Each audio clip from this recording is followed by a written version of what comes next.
God bless you. Yes, sir. It's good to be back in God's house, ain't it?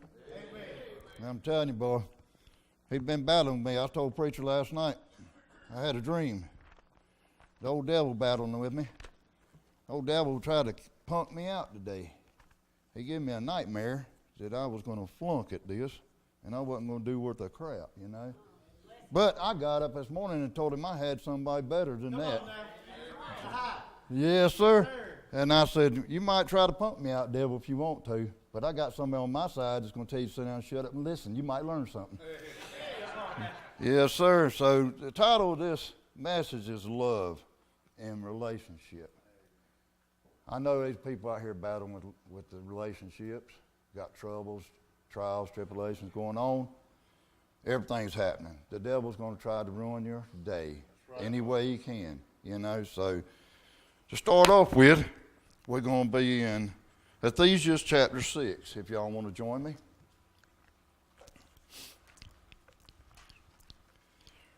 Starting with verse 21 in chapter 5.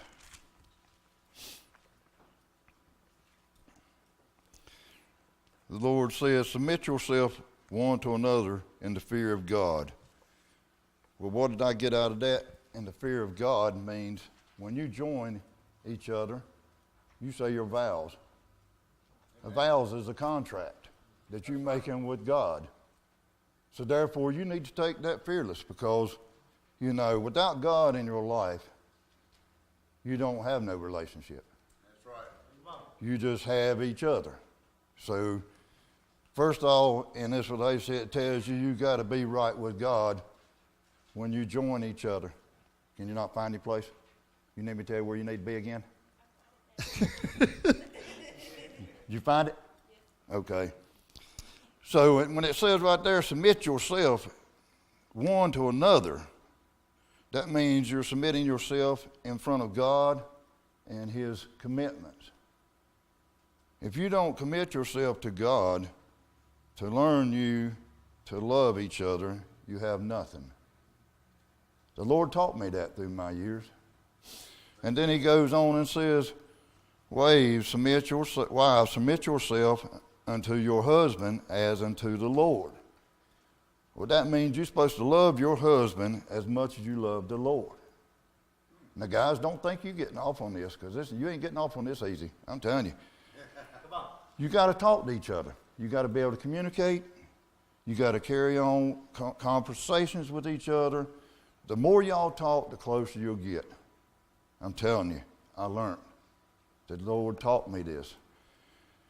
He said to me, when you get angry with each other, don't say a word when you're angry. Tell each other, say, look, I don't want to talk right now. Walk off from each other, get away. Spread yourself apart, calm yourself down. Because I want to tell you something, people. When you say something in anger, you're going to say something you're going to regret. Amen. That's right. The words that come out of your mouth's your worst enemy. Come on. I'm telling you. Amen. Because when you say something that hurts your spouse's feelings, you can't take it back. It's there. It's already been said. It's like a gun. Once you pull that trigger, that bullet's gone. Amen. You can't take it back. So you best, and I learned this, the good Lord blessed me with a good woman. I'm telling you, for 25 years, she was the greatest thing I ever seen in my life. Amen. We get mad at each other. That's exactly what we do. We'd go our separate ways. We'd say, we're not want to talk right now and go on. When you calm down, you can come back and you can sit down and talk about the things that bothers you. And you can talk civilized. Yeah, you right. don't regret anything you say. You get your message across to talk to each other. Amen. You got to be able to communicate. And then thirdly here, it says, for the husbands is the head of the wives, even as Christ is the head of the church. And He is a savior of the body. So therefore, husbands, you're the head of your wife. That don't mean you own her. Just because you got a paper don't mean you own her. She's got a paper too. So this is a partnership that you're taking in. It's 50-50 here. It ain't what you got is yours and what she's got is yours. No, they don't work that way. It's what y'all got is y'all's. Amen. When you come one person in Christ in marriage, You love that woman like there's nothing else in this world. I listed here, there's 5 things that you need to remember in a relationship. Is you need to remember God's first, your wife's second, your children's third, love yours as you do yourself, and yourself is last. Amen. You always put yourself last. You always put God first, then your wife comes after him, or your husband, either one. And then you go down here, verse 24, it says, therefore, as the church, or as Christ is the subject of unto Christ, therefore as the church is subject unto Christ, so let him waive his to them own husbands in everything. That means you're waiving everything you do into your husband. You respect your husband. You take time for each other. You need time. Me and my wife had this thing saying, we always said that you need time apart. You need time to yourself. Well, when you take time to yourself, she takes time to herself. That gives you time apart. But you got to be missing that person to get back together. You can't wait to get home. I couldn't wait to get home. You can ask Preacher Chris when we go on a road trip. Man, I couldn't wait to get back home to see my wife. It bothered me being out there because she wasn't there with me to see the things that God was letting me to see. It was unreal. I'm telling you. But, you know, that's what you got to do. You got to take time for each other. If it ain't nothing but just coming in and say, hey, baby, how was your day? You know, take time to listen and just sit down and talk and then go on about your way. But then, you know, there's going to be times you've got to sit down and really talk. And you got to vent. You've got to vent to each other. It's up to the spouse to sit there and listen to your spouse. To love and honor and cherish. Till death do you part. That's for good or bad. Better and worse. Come on. You know, I mean, but then you go down here and it says, husbands, love your wives, even as Christ also loves the church and gives himself for it. Husband, that means you got to love your wife everything you got. If you don't know how to love your wife, ask God to show you. I prayed to God to let me love my wife as much as he loved me. That's a good word. And he showed me, you know. And then come on down here to verse 31. It says, for the cause shall a man leave his father and mother, and shall be joined unto his wife, and they two shall be joined, but shall be one flesh. That means when y'all two get together, your life is going to get so tight and bonded that you're going to be able to feel what the other one feels. I can honestly sit there and say I did. I could feel what my wife felt. Y'all might think this crazy. My wife drank. Yes, she had a good time. I got the hangovers. Now how bad is that? I don't drink, but I got the hangovers. She loved that. She'd get up the next morning and feel great. Oh, I feel great. My head felt like it was this big. And I was sitting there, she said, we was at Ryder's Roost one time. And she said, Uncle Roy said, how's Scott doing this morning? Barbara Ann said, I don't know, he ain't moving. Well, about that time, she seen the tent start moving. She said, oh, I see him moving around there. Let me go fix him a cup of coffee because he's going to need one. I come out of that tent and I come walking up there, boy, and Roy said, brother, you look rough. I said, you ought to be inside here looking out. I'm telling you. I felt bad. She said, baby, I got you a cup of coffee. I said, well, I appreciate that. But that's how close and bonded me and my wife got. You know, as the Lord to teach you to love your spouse as much as he loves you. You know, I had to learn that. My wife was a very special woman to me because I prayed before I even met my wife to the Lord bring somebody in my life, and if there wasn't nobody to be brought in my life, then I'd spend the rest of my life by myself. Yes, I had bad marriages. I admit, I ain't been the greatest thing. I told the Lord, and Lord forgive me, I said, Lord, my pick of women is crap. And I could hear him laughing and said, you're right. And I said, well, and this before I even come to church. Thank the Lord blessed me with that man right there. He brought him to the group, that guys we used to ride with, and there's only a few of us still here out of that group. But when God brought that man in my life, I knew I needed him.